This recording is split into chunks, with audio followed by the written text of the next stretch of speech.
the valley of testing, lembah ujian atau lembah pengujian. Kalau saudara ikuti ibadah minggu pertama dari lembah ujian menuju lembah pujian, minggu kedua bicara tentang jangan heran, minggu ketiga dari penderitaan kepada apa? Kemuliaan. Nah, yang minggu terakhir ini bicara tentang bertahan dalam apa? Lembah penderitaan. Tapi saya akan share dengan saudara dari 1 Petrus 4, itu satu pasal ini, lebih banyak berbicara tentang iman yang tetap menyala di tengah ujian kehidupan. Ya. Untuk itu kita akan lihat. Menderita sebagai Kristen. Kalau saudara baca dari 1 Petrus 4 ayat 12 sampai dengan 19. Nah, perikopnya tuh bicara tentang menderita sebagai Kristen. Nah, kata Kristen di sini perhatikan, bukan hanya sekedar jadi anggota komunitas kerajaan atau menjadi members di Rock RCC ini. Tidak sebegitu definisi Kristen. Haleluya. Kristen itu kita lihat dari Kisah Rasul 11. Apa yang dimaksudkan Kristen itu? Yaitu dari ayat yang ke-26. Bilang begini, mereka tinggal bersama-sama dengan jemaat. Jemaat itu 1 tahun lamanya, sambil mengajar banyak orang. Di Antiochialah, perhatian, murid-murid itu untuk pertama kalinya disebut apa? Kristen. Jadi di sini disebut murid karena dia menghidupi apa yang Yesus ajarkan. Orang yang menghidupi apa yang Yesus ajarkan, itulah bilangan murid. Kristen itu seperti itu nilainya. Pengikut, contoh mencari berkat. Murid hidup dalam berkat. Beda ya. Pengikut cari mujizat. Murid sudah hidup dalam mujizat. Karena itu yang mereka hidupi. Halo?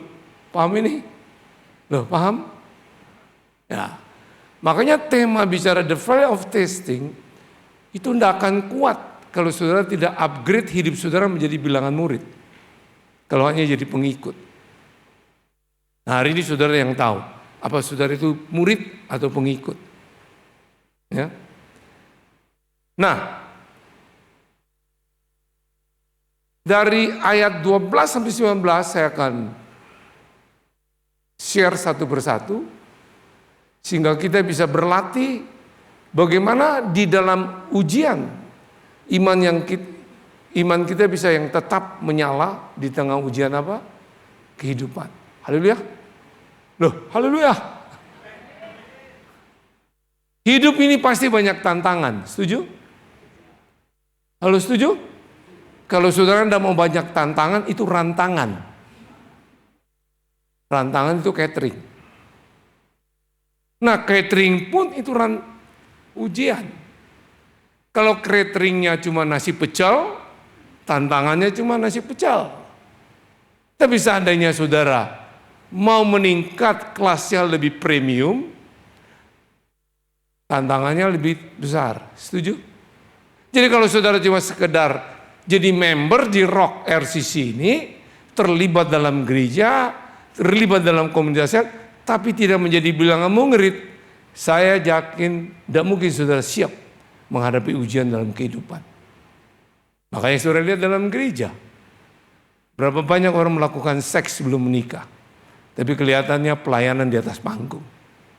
Itu bukan bilangan murid, itu pengikut. Halo? Amin. Berapa banyak orang jadi pengusaha dalam gereja, pajaknya tidak bayar dengan jujur. Itu pengikut, bukan murid. Jadi ini yang Tuhan mau. Makanya ada ujiannya. Ada latihannya. Nah, untuk bisa kita sampai kepada iman yang tetap menyala di tengah ujian kehidupan, ya kita perlu dilatih. Ya, Roh Kudus itu pelatihnya. Saudara mau dilatih, haleluya. Dan percayalah, saudara harus yakin setiap kali saudara membuka Alkitab sebagai firman Tuhan, itu ada pesan surga untuk saudara. Harus saudara yakin itu. Nah, makanya ujian sekolah itu, kalau saudara punya anak-anak, atau ujian semester tengah, itu untuk memberikan nilai. Tapi ujian yang Tuhan izinkan kita hadapi, dengar baik-baik, itu untuk mengubah nilai kehidupan. Katakan mengubah nilai kehidupan. Dan kalau kita masuk dalam ujian atau penderitaan yang Tuhan izinkan kita terjadi, perhatikan baik-baik, itu tidak membuat kita hancur. Tapi dibalik itu, membuat kita makin bernilai, makin mengerti akan hidup ini. Ya, amin. Makanya saudara perlu tahu beda ayam kampung dengan Raja Wali. Ayam kampung kalau dimakan enak. Tapi kita lihat ayam kampung, kalau ada badai datang, dia pasti lari. Nggak usah badai, saudara kejar ayamnya juga pasti lari dia. Betul enggak? Dan dia lari, dia masuk ke habitatnya, kandang. Betul enggak? Kandang. Kenapa? Dia enggak pernah dilatih untuk menghadapi badai. Beda Raja Wali. Habitatnya alam bebas dan dilatih, makanya sayapnya kuat. Badai datang, dia terbang tinggi. Nah, itu bedanya. Ayam kampung dengan apa? Raja Wali. Nah, putusan the year of decision ini, tahun keputusan, saudara yang memilih. Apakah mau dilatih? Bukan ayam kampung, tapi Raja Wali. Beritahu kira-kira, ayam kampung atau Raja Wali?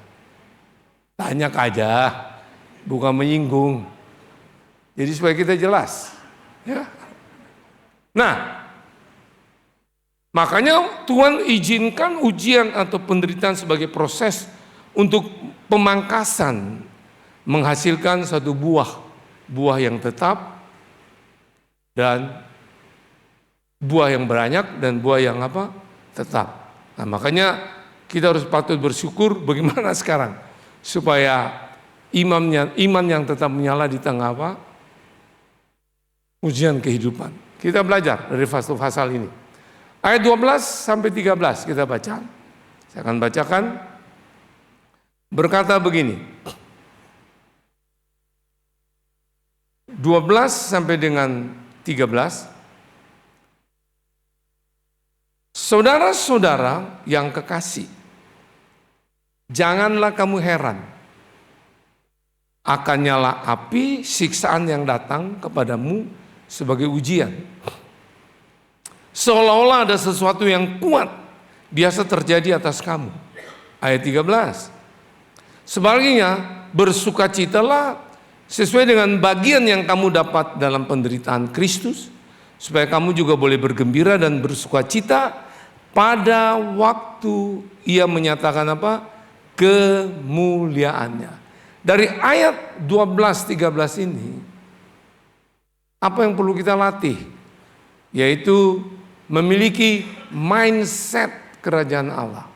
Katakan mindset kerajaan Allah. Yaitu pola pikir kerajaan Allah. Nah, orang memiliki mindset kerajaan Allah, dia tahu waktu ujian itu datang, dia tahu bahwa proses itu biasa. Kenapa? Karena yang luar biasa itu Yesus ada dalam saudara, saudara dalam dia. Haleluya. Amin. Jadi apapun proses penderitaan ujian itu biasa, karena yang luar biasa sudah ada dalam kita. Kenapa tidak pernah itu kita sadari dan ambil keputusan dan menghidupi? Karena kita tidak pernah punya pewahyuan pribadi tentang hal itu. Apa itu pewahyuan pribadi? Saya katakan gini.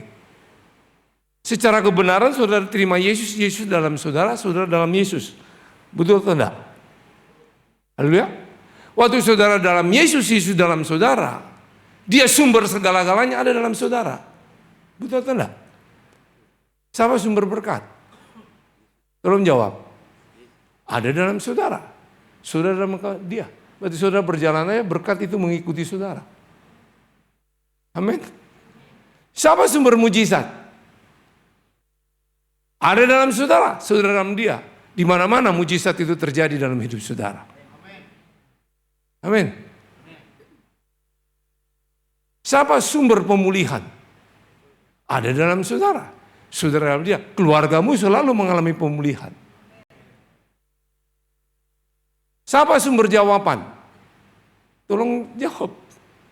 Yesus adalah jawaban. Di mana dia? Tidak jauh-jauh. Dalam saudara, saudara dalam dia. Jawaban itu ada dalam saudara. Karena ini tidak pernah kita merenungkan yang logos ini dihidupi sehingga jadi rema. Itu pewahyuan pribadi. Tidak ada lagi wahyu. Alkitab itu adalah wahyu. Disebut pewahyuan baru karena saudara belum mengalami. Kalau saudara sudah mengalami, orang lain belum mengalami, orang yang belum mengalami, dia mulai praktek logos jadi rema, pewahyuan baru bagi dia. Tapi pewahyuan itu sudah tidak ada, Alkitab itu pewahyuan. Paham ya ini?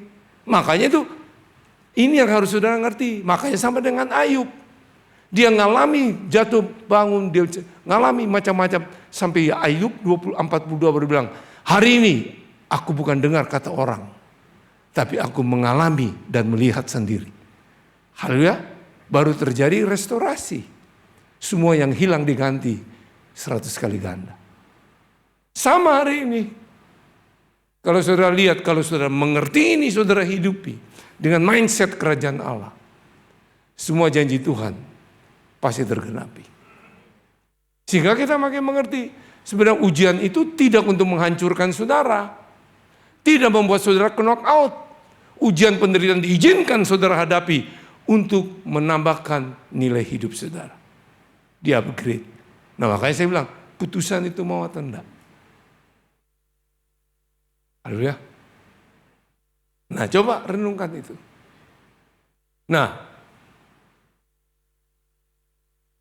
waktu saya lahir baru, 1985 akhir,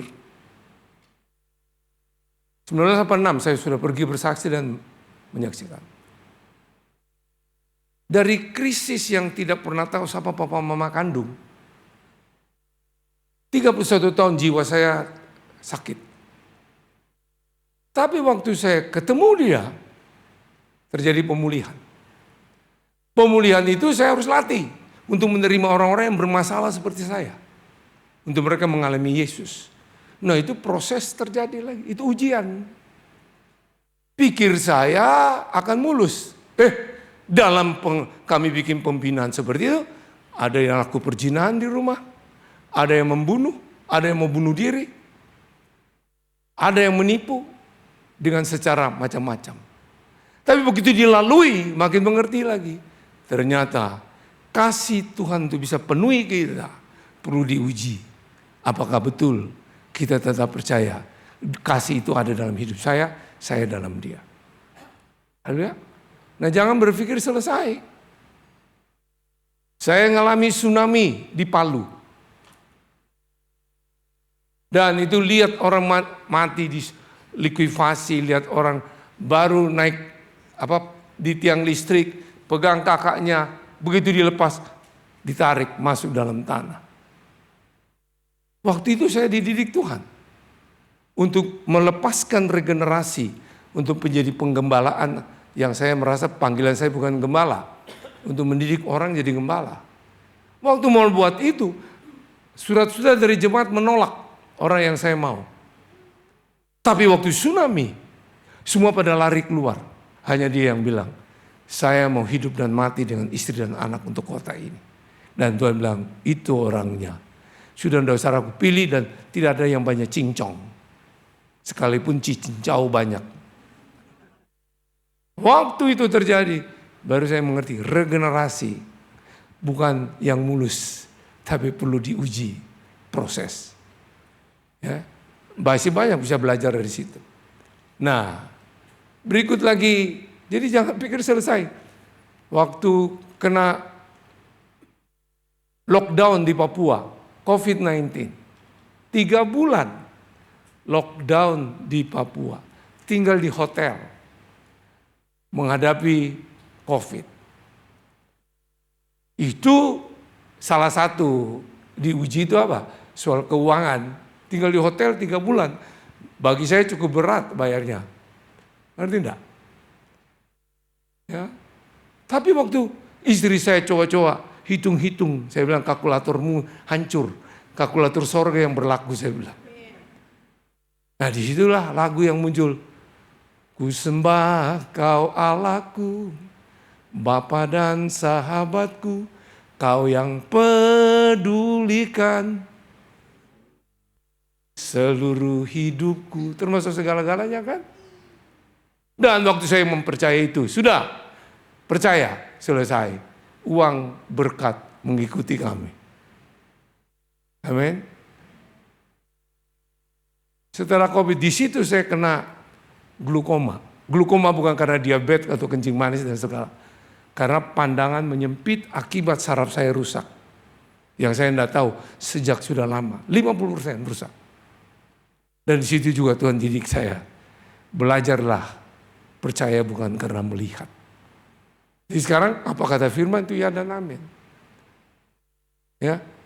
Kembali ke Bali. Jalan dengan baik tidak apa-apa. Kena Delta. Tidak ada obat, tidak ada rumah sakit yang mau menampung kami. Ventilator tidak ada, akhirnya masuk rumah sakit swasta yang tidak ada obat apapun. Tapi 1 minggu Tuhan buat mujizat. Hanya bergantung firman. Dia adalah Tuhan yang hidup.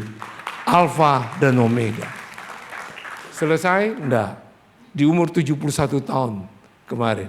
Kena bakteri TBC. Di situ saya diajar gini. Pola makan jaga, olahraga jaga, semua jaga baik. Tapi satu kecolongan. Karena kesombongan dan rakus. Sudah bilang rakus apa? Waktu pesta di malam hari saya kepingin makan daging merah. Saya jarang makan daging di waktu malam. Karena anatomi saya tidak cocok. Juga seafood di waktu malam. Begitu coba masuk hotel. Maaf, diare 14 kali. Hari kedua 3 kali. Hari ketiga 3. Disitulah imun turun. Penyebab makanya bakteri itu bisa kena. Dokter juga bilang kadangkala bisa saja seorang rohaniwan tuh kena tuh di mic. Karena kalau di dalam ruangan ini ada orang yang punya bakteri aktif, dia khotbah pakai ini, 4 jam dia hidup. Kalau di luar gedung 2 jam. Dan Indonesia setiap hari 5 menit ada yang meninggal karena TBC. Nomor 2 di dunia, pertama India. Itu dianggap biasa, tapi itu sangat riskan di Indonesia. Banyak yang lumpuh, banyak yang lambungnya rusak, jantung, akibat obatnya keras. Nah itu saya alami itu diuji untuk mengerti bahwa waduh saya perlu berdamai dengan apa aja. Saya tidak punya gejala yang sampai muntah darah bagaimana. 2 minggu saya sudah dinyatakan tidak lagi menular. Tapi minum obatnya itu. Saya ini jarang sentuh obat kimia. Begitu sentuh obat itu, engsel kayak saya mau copot. Saya punya asam urat 5,4, 5,7 bisa naik 13,9. Itu bisa bikin lumpuh. Lever saya, ginjal terganggu mulai. Tapi Tuhan pakai, ada dokter-dokter yang mendampingi. Dan termasuk juga internet, soal makan minum. Dan baru mengerti saya bahwa apapun yang kamu latih, pola makan, olahraga, baik itu stretching, beban, balance, kardio, tidak menentukan kamu sehat. Yang menentukan sehat, Yesus Kristus Tuhan. Jadi di balik itu semua ada didikan. Paham ya? Saya datang bicara ini bukan untuk buat saudara takut. Tapi supaya iman saudara makin apa? Bernyala-nyala di dalam ujian apa? Kehidupan ini. Bahwa Tuhan mampu melakukan itu. Makanya Ketika hidup ini sulit, kalau Tuhan yang buka jalan, tidak ada yang sulit. Ketika hidup ini berat, ketika Tuhan campur tangan, akan rasa ringan. Ketika musuhmu banyak, tapi kalau kamu di pihak Tuhan, Dia adalah pembela saudara. Jadi sebenarnya memiliki mindset kerajaan Allah harus dilatih. Haleluya. Amin. Jadi bukan untuk menghancurkan saudara. Itu yang saudara perlu tahu. Karena saudara sendiri dilatih bukan jadi ayam kampung, tapi ayam apa? Jadi raja wali. Itu harus kita ngalami itu. Nah, makanya setiap yang di luar kebenaran saudara bisa tengking atau tolak. Tapi proses ujian jangan tolak. Karena itu perjalanan kehidupan kita. Dan tidak usah minta-minta diuji. Dengan sendiri Dia akan datang. Setuju? Dengan sendiri Dia akan datang. Umur berapa? Sampai kamu selesai di muka bumi. Saya baru 72 tahun. Masih terus berapa tahun Tuhan mau. Dan saya belajar dari orang-orang yang lebih berumur. Apa yang bisa saya belajar? Supaya hidup ini tetap menjadi berkat. Untuk menjadi berkat jangan pikir pelayanan yang gede-gede. Dengar baik-baik. Yang besar-besar. Pelayanan yang saudara buat kecil, tapi tidak merugikan orang lain, itu bermanfaat bagi orang lain. Itu berguna. Supaya kita ngertiin. Ya. Nah kita lihat kebenaran yang lain. Ayat yang ke-14 dibilang begini. Berbahagialah kamu jika kamu dinista karena nama Kristus, sebab lihat tuh, roh kemuliaan yaitu roh Allah ada padamu. Jadi kalau saudara melihat apakah saudara dalam kemuliaan Allah dalam saudara bukan tepuk tangan. Seringkali kan soul leader bilang begitu atau worship leader. Mari kita tepuk tangan, beri kemuliaan. Enak aja. Ayatnya tidak ada. Ayat ini yang dibilang. Ya. Jadi berbahagialah kamu jika kamu dinista karena nama Kristus, sebab roh kemuliaan yaitu roh Allah ada padamu. Dari ayat ini yang perlu kita latih, yaitu menganggap ujian sebagai apa? Suatu kebahagiaan. Bukan penderitaan. Bukan sesuatu yang konyol. Tapi dibilang suatu apa? Kebahagiaan. Jadi penderitaan ujian yang datang, kita bisa menganggap itu sebagai suatu kebahagiaan. Mengapa? Karena kita perlu tahu bahwa tujuan hidup kita yaitu serupa dengan Yesus. Haleluya. Makanya serupa dengan Yesus itu bilangannya murid. Saudara bisa saja mengikuti Yesus. Tapi saudara tidak menghidupi pengajarannya. Itu pengikut.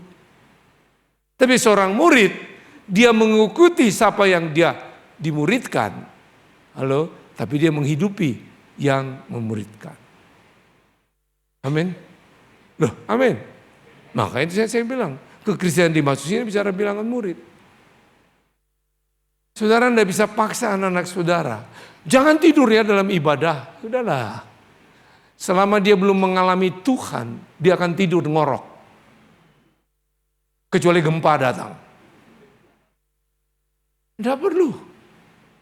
Tidak bisa maksa orang untuk doa puasa. Tidak bisa maksa orang untuk ikut jam doa.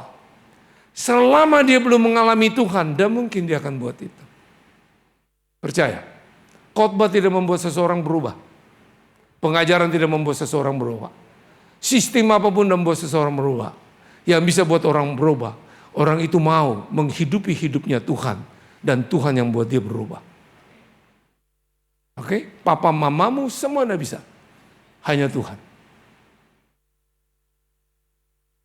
Makanya saudara harus dibawa untuk mengalami Tuhan. Maka ujian itu tetap ada datang. Dan kita akan lihat siapa kita sebenarnya waktu ujian itu datang. Apa iman kita tetap menyala. Kadang-kala orang bisa nyanyi di atas panggung. Senang-senang. Tepuk tangan pemain musik. Pulang nangis dia. Menjerit. Saya kok sudah layani kayak begini. Tidak pernah merasakan alami apa ya. Tapi waktu di gereja orang tepuk tangan. Orang lihat saya senang, senyum. Saya kering. Is the problem. Termasuk Asyir. Ketemu istri di rumah marah-marah, saudara sudah jengkel, tertekan. Halo? Di sini shalom, shalom, di rumah shalom, shalom. Karena saudara Anda mengalami. Song leader sama. Saudara bisa nyanyi untuk jemaat senang. Dengan istri pernah saudara nyanyi ke anak-anak saudara dan mereka tepuk tangan bersyukur. Jangan lihat orang lain. Makanya saya khotbah di mana-mana, walaupun sama tema ini hari ini, istri saya ikut. Selalu saya tanya, are you happy? Ikut terus. Dia bilang, selalu ada yang lain, aku ketemu. Nah itu bicara, berarti kita berada dalam koridor yang Tuhan mau. Haleluya. Loh, amin. Ya. Istri-istri senyum-senyum, suaminya yang kurang senyum-senyum. Jadi yang perlu kita lakukan menganggap ujian sebagai suatu apa? Kebahagiaan. Ya. Nah, makanya belajar sini kuncinya waktu ujian datang bisa kita menganggap kebahagiaan. Apa? Kebahagiaan itu ada dua kata. Sebutnya enak, hidupi susah. Itu sabar dan yakin. Katakan sabar dan yakin. Makanya sabar itu dibilang sulit, tapi upahnya selangit. Upahnya apa? Maka sudah pernah dengar ada quote yang berkata bahwa sabar itu ilmu tingkat tertinggi. Belajarnya tuh setiap hari. Latihannya setiap saat. Ujian kalau datang tidak pernah permisi. Dan sekolahnya seumur hidup. Sekolahnya apa? Seumur hidup. Nah, yakin itu bukan hanya percaya, tapi betul-betul apa yang saudara tahu dan saudara percaya, saudara yakin dan saudara hidupi. Itu yakin. Haleluya. Saya ulangi lagi. Pernah rasanya saya ngomong sini. Saudara percaya di ruangan ini ada wifi? Yang percaya lambaikan tangan. Hotspot saudara juga punya. Betul enggak? Apakah sudah bisa pegang itu signal wifi? Sudah bisa lihat? Yesus pun saudara tidak bisa lihat dan pegang. Tapi saudara percaya dia ada di mana-mana. Waktu saudara terima dia ada dalam saudara. Apakah dengan percaya wifi saudara bisa menikmati? Bisa? Yang bilang bisa angkat tangan. Tidak usah takut berdosa. Tidak berdosa saudara. Siapa bilang bisa menikmati? Ya tidak mungkin lah. Saudara perlu tahu username-nya dan passwordnya. Yesus pun saudara bilang, aku percaya dia ada di mana-mana. Saudara tidak bisa menikmati. Saudara perlu tahu username-nya. Misalnya di sini username-nya RCK, passwordnya 123. Sudah percaya dan tahu. Apakah bisa menikmati wifi-nya? Yang bilang bisa angkat tangan. Kok takut salah saudara ya? Juga tidak bisa. Bapak Ibu perlu connect. Baru saudara nikmati. Percaya Yesus ada di mana-mana, dia ada dalam saudara. Tahu dia adalah Tuhan Juru Selamat, Raja di atas segala raja. Passwordnya firman Tuhan. Juga Anda bisa menikmati dia. Harus connect, menghidupi apa yang firman katakan. Saudara akan menikmati dia selama-lamanya bersama dia. Nama dia dipermuliakan. Nah itu yang namanya yakin. Makanya di waktu sabar itulah saudara perlu latih. Ya, saya percaya firman ini tidak membuat saudara senang. Tidak membawa janji-janji. Tapi di balik ini ada janji Tuhan untuk saudara. Kalau mau masuk dalam pengertian ini. Haleluya.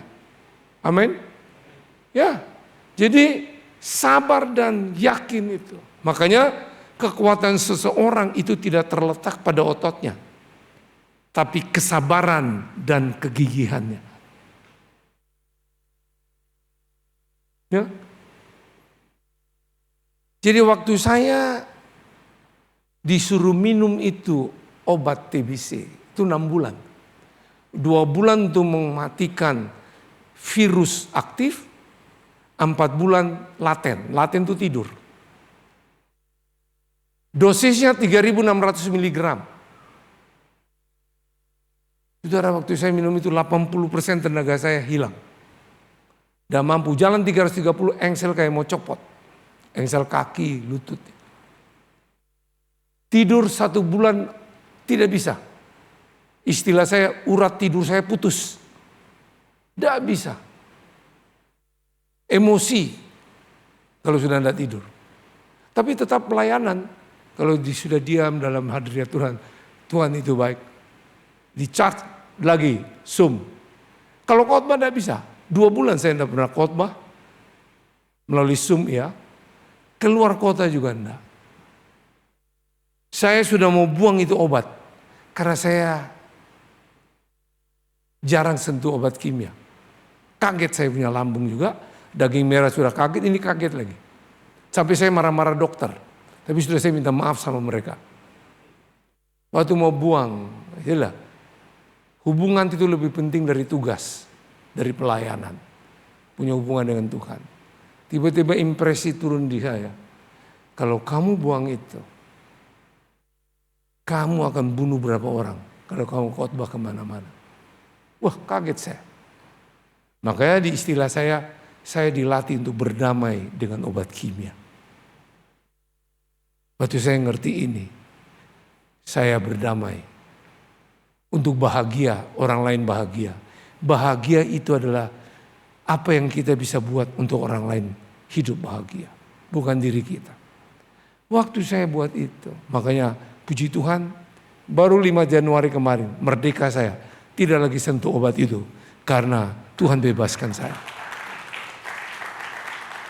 Makanya waktu saya khotbah 17 Agustus orang kaget. Waktu dengar saya sakit itu. Orang bilang, Pak Franky, jangan kamu khotbah gitu, orang tidak mau undang kamu lagi. Saya bilang, saya harus memberi edukasi. Karena banyak orang kena ini tidak pernah berani cerita. Dan Indonesia supaya tahu, nomor 2 di dunia ranking TBC. Tiap hari 5 menit orang meninggal. Kalau misalnya tidak percaya, chat di internet. Itu sumbernya yang dipercaya, WHO. Jadi waktu saya kena itu langsung masuk nama saya di Depkes. Tidak boleh keluar dari Bali, tidak boleh juga keluar negeri. Kayak orang kena COVID. Halo? Hari ini saya bicara pada saudara, gini, saya pun mengalami itu. Disitulah saya mengalami kata berdamai. Kadang-kadang yang tidak kita suka, diizinkan kita hadapi. Supaya kita mengerti. Haleluya. Nah itu yang namanya gitulah. Apa? Menganggap ujian sebagai suatu apa? Kebahagiaan. Kita lihat yang berikut, 15-16. Janganlah ada di antara kamu yang harus menderita sebagai pembunuh, atau pencuri, atau penjahat, atau pengacau. Ya, kata pembunuh itu begini loh.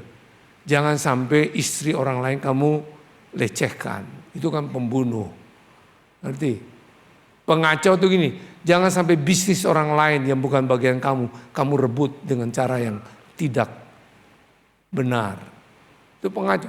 Nah itu istilah-istilah yang bisa kita sudah terjemahkan sendiri. Nah ayat 16. Tapi jika ia menderita sebagai orang Kristen, maka janganlah ia malu. Melainkan hendaklah ia apa? Memuliakan Allah nama apa? Dalam nama apa? Kristus. Apa yang dilatih di sini? Memiliki rasa hormat ketika menderita sebagai murid Yesus. Rasa hormat. Bukan celaka. Bukan apa? Sesuatu yang tabu. Bukan. Tapi rasa hormat. Kenapa begitu? Mengapa kita harus merasa terhormat? Karena itu merupakan wadah untuk kemuliaan Tuhan. Wadah untuk kemuliaan Tuhan. Haleluya. Makanya waktu saya khotbah ini, sampai hari ini di mana-mana yang belum pernah dengar saya akan khotbahkan. Supaya orang itu mengerti. Seorang hamba Tuhan juga akan diizinkan mengalami itu. Sampai kapan selesai saya tidak tahu. Saya berumur 72 tahun. Sampai kapan lagi tidak tahu. Karena roh, jiwa, tubuh kita ini akan terus diuji. Supaya roh tetap bernyala-nyala, jiwa makmur, tubuh sehat dan makmur. Tiga-tiga ini penting. Terpenting memang roh, manusia roh kita. Haleluya. Tapi yang penting kamu tidak jaga juga tidak bisa. Jadi kalau kita mengerti sebagai wadah, kalau ada orang tertawa saya, kok bisa seumur ini masih mau latihan, mau angkat barbel, mau juga dead hang, mau juga pull up. Saya bilang karena saya masih kurang sehat, saya perlu latih lebih sehat lagi. Karena kalian sudah sehat, makanya Anda perlu. Perut kok begini, kami ini loh, tanda orang subur gemuk. Ya silakan. Itu kan tanda subur, ini kurang subur, makanya perlu dilatih. Dan dia akan diem, karena saya tahu itu wadah untuk saya menikmati kemuliaan Tuhan di situ. Amin. Haleluya. Jadi kita perlu latih ini, memiliki rasa hormat ketika menderita sebagai apa? Murid. Jadi waktu saya lahir tidak tahu orang tua, proses seperti itu jalan, sekarang makin mengerti. Oh, kalau setiap ada lagi ujian, ada lagi upah lebih besar yang akan saya terima. Haleluya. Amin. Kan sudah perlu belajar gitu loh. Tidak ada payung itu dibuat untuk bisa memberhentikan hujan. Betul? Tapi dia mencegah, melindungi kita dari derasnya air hujan. Setuju ya? Setiap kita berdoa, selalu berdoa, tidak menjamin saudara terhindar dari masalah. Setuju? Tapi kalau kita sering berdoa, sering dengan dia, masalah itu datang, kita tetap tenang dan kuat. Karena di tengah-tengah masalah, Tuhan ada beserta kita. Makanya kalau jadi pendoa sohat, saudara tahu harus gini, suka kita tengking-tengking setan di orang, kita lupa setan kuasai kita. Akhirnya kita pusing sendiri, keluarga hancur. Tuhan tidak pernah ciptakan saudara menjadi pelayan Tuhan, itu jadi alat. Jadi alat dan menikmati. Ya? Amin. Khusus generasi milenial dan Z. Seringkali mereka tidak senang kalau berita-berita ini yang sudah sentuh kepada apa? Dosa, proses. Maunya instan. Kita tidak bisa ikuti itu. Tetap nilai-nilai harus diberikan. Kalau tidak hancur rumah tangga saudara, anak-anak saudara bukan adalah garam dan terang, tapi akan tergarami oleh sistem dunia. Haleluya. Amin. Ya ini. Dan yang terakhir. Waktu saya masih 1 menit. Yang terakhir. 17 sampai 19. Karena sekarang telah tiba saatnya penghakiman dimulai. Dan pada rumah Allah sendiri. Orang yang baik. Penghakiman dimulai di rumah Allah dulu. Yang harus pertama-tama dihakimi. Dan jika penghakiman itu dimulai pada kita, bagaimana kesudahannya dengan mereka yang tidak percaya pada Injil Allah. Ayat 18. Dan jika orang benar hampir-hampir tidak diselamatkan, apakah yang akan terjadi dengan orang fasik dan orang yang berdosa? Ayat 19. Karena itu baiklah juga mereka yang harus menderita karena kehendak Allah, menyerahkan jiwanya dengan selalu berbuat baik kepada apa? Pencipta yang setia. Yang perlu kita latih sini, setia sampai akhir hidup. Jadi yang dihakimi mana dulu? Rumah Tuhan. Bukan gedung ini. Hidup saudara dan saya. Jadi kalau saudara lihat istri saudara sedang cerewet, lihat dirimu, kamu cerewet atau enggak? Jangan membuat dia supaya dia berubah. Kamu dulu berubah. Mungkin tidak cerewet, tapi kamu korupsi waktu. Punya janji tapi tidak pernah tepati. Halo? Amin. Jadi penghakiman itu mulai dari kita. Kalau lihat, dengar di koran bicara tentang kota ini kurang bersih, lihat kamu buang sampah sembarangan atau enggak? Halo? Karena bagi saya, strong individu make strong family. Strong family make strong church atau komunitas. Strong church make strong nation. Mulainya dari kita. Haleluya. Makanya itu yang dibilang latih setia sampai akhir hidup. Setia dan taat beda. Ada orang bisa taat pelayanan di atas panggung ini jadi song leader, singer termasuk pengkhotbah karena ada persembahan. Karena ada upah. Sama pegawai itu juga rajin dengan saudara karena ada apa? Upah. Setia beda. Ada upah, dihargai, ditolak apapun. Sekali Yesus, tetap Yesus. Selamanya Yesus, dia adalah Raja yang hidup. Nah ini perlu dilatih, termasuk saya yang ngomong hari ini. Apakah saya sampaikan ini, saya hidupi atau enggak? Yang tahu istri saya, lebih-lebih lagi anak-anak yang tinggal bersama saya. Dan mereka punya wewenang untuk koreksi. Siapa saya? Untuk saya benahi diri saya. Halo? Amin? Itu latih untuk setia sampai apa? Akhir hidup. Nyanyi di depan ini gampang. Yesus ajaib. Yesus segalanya. Ada yang berdoa. Yesus itu luar biasa. Tapi nanti kalau konseling, aduh, saya cuma bilang Yesus luar biasa. Karena ada masalah, saya tidak lihat dia yang luar biasa. Karena tidak latih. Tapi berani berdoa. Yesaya 65 ayat 24 saudara lihat Alkitab. Hebatnya Yesus. Sebelum kamu memanggil, Tuhan sudah menjawab. Ketika kamu sedang berbicara, Tuhan sudah mendengar. Coba lihat Yesaya 65 ayat 24. Artinya begini. Dia tahu segalanya. Makanya pembicaraan kamu itu yang harus kamu lihat. Kalau kamu membicara cuma mengeluh, kamu yang putus signalnya untuk tidak menikmati janji Tuhan. Haleluya. Haleluya. Makanya latih ini setia. Dan Tuhan tidak pernah bilang, hai hambaku yang taat, masuk dan makanlah bersama aku. Tidak. Hai hambaku yang apa? Setia. Jadi taat perlu dilatih untuk jadi setia. Jadi bagi saya kalau saya sudah bicara ini, tidak lagi diundang, saya dapat pelajaran. Ada orang dengan saya diundang karena tugas. Ada orang dengan saya seperti ini karena hubungan. Kita akan mengerti. Haleluya. Dan saya jangan setiap zaman ada masanya. Setiap masa ada waktunya. Setiap waktu ada manusianya. Kita ini semua akan ada orang-orang yang ganti. Kalau kita tidak latih setia sampai hidup, cuma belajar tuh hidup saja, tidak belajar bahwa mati pun harus dalam Tuhan. Saudara bisa power syndrome. Setuju? Tiba-tiba orang lain ambil alih bagian saudara. Saya kok diambil, masih bisa.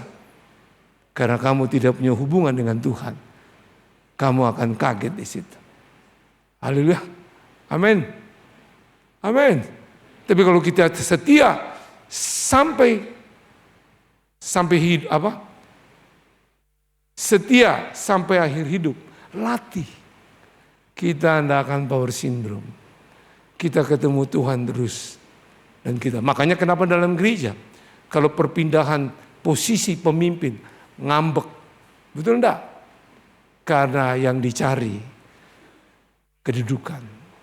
Saudara, kita dipanggil Tuhan bukan terpenting itu status, tapi identitas. Identitas kamu adalah warisan menerima kerajaan Allah. Haleluya. Jadi sampai berapapun umur kamu tetap percaya Tuhan itu selalu baik. Nah itu saja yang saya share dengan saudara. Jadi iman yang tetap menyala di tengah ujian kehidupan. Memiliki mindset kerajaan Allah. Menganggap ujian sebagai suatu kebahagiaan. Memiliki rasa hormat ketika menderita sebagai murid Yesus. Dan setia sampai akhir hidup. Haleluya. Tuhan Yesus memberkati. Jesus love you abundantly. Tuhan memberkati. Tunggu dulu musik, saya mau berdoa. Tidak usah pakai musik. Dengar ya, jujur. Ada di antara saudara yang hadir saat ini, saudara punya masalah di dua telapak kaki. Kadang-kadang tuh rasa kayak kebal, kayak bukan semutan, kebal, tidak enak begitu. Apalagi kalau malam tidur, tidak enak. Nah kalau itu ada, saya mau berdoa untuk saudara. Bisa angkat tangan saudara.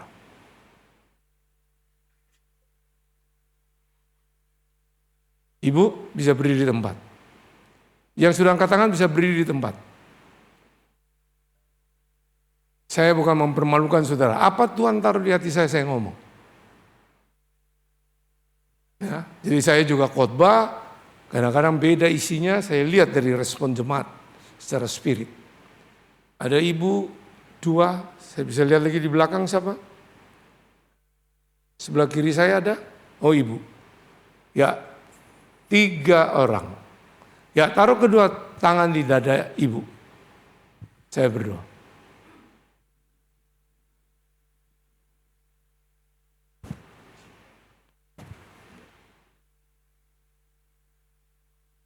Tutup matanya. Setiap penyakit ini kalau pengaruh daripada virus, aku katakan dalam nama Yesus, oleh kuasa dari Yesus, virus bakteri ini dilenyapkan dalam nama Yesus.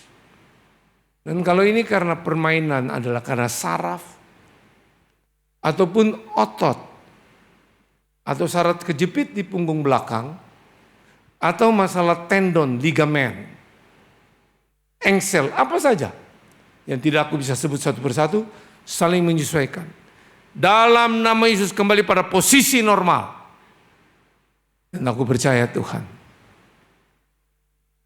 dalam nama Yesus, sembuh, pulih total. Dan aku percaya kelemahan, Tuhan ganti dengan kekuatan. Yang rusak, diciptakan yang baru. Dalam nama Yesus. Dan terjadi kemerdekaan, kebebasan. Tuhan aku percaya, waktu nanti mereka kembali perjalanan, waktu tidur, waktu mana mereka merasa, mereka akan lihat Tuhan berdaulat dengan cara yang ajaib. Tuhan aku cinta padamu Bapa, Yesus, Roh Kudus. Terima kasih untuk kepercayaanmu. I love you. Semua ini karena anugerahmu. Dalam nama Yesus. Amin. Nah, dengar ibu-ibu, ibu yang saya doakan tadi, dengar ya.